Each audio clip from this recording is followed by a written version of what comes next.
Magandang umaga sa ating lahat. Noong May 9, 2022, Hello guys, si General Rio. halos lahat Nagsasalita na tayo ngayon. sa polling center para pumoto. Ito yung balota na ginamit natin, example. Nag-shade tayo rito yung pangalan ng gusto natin maalam. Yung voting period started at 7 and officially should end at 7 p.m. May 9, 2022. Pero doon mismo sa nakita ng COMELEC sa website nila, malakuna pa lang ng Mayo 9, 2022, may nagtatransmit na habang ang mga tao ay nagpapupunta. Tinatanong namin sila ngayon na kung saan galing yung almost 8,000 na doon lang sa lahat ng globe ay nag-transmit between 1 and 7. At yun, sa resolution nila kahapon, i-disqualify nilang Smartmatic. Dahil hindi dahil sa dayaan ng nangyari sa May 9, kundi dahil doon sa money laundering bribery case ni former COMELEC Chairman Bautista, Andy Bautista, na involved ang Smartmatic.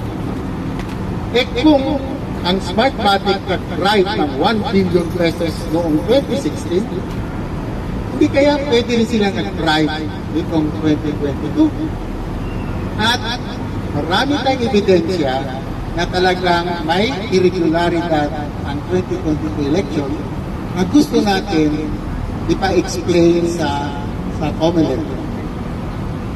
May mga IT tayo rito, Madep.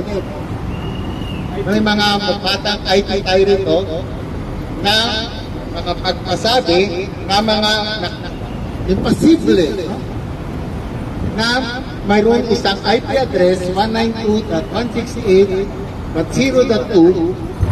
na maibigay sa 20,300. Mamaya i-explain nila ito. O gusto nyo ma-explain ngayon? Okay. So yun. Kanina we challenge COMELEC bago sila mag-press con. Pakita nyo please, no? Yung kahit lang yung sa flow, transmission logs na nag-umpisa ng 1 to 7 kung sa anong lugar na yun. Dahil yun ang magiging basihan namin para magpili kung anong balota, ballot box, na ang balota sa loob ay bibilangan. Kung hindi nila mapakita yun, may tinatago talaga sila. So,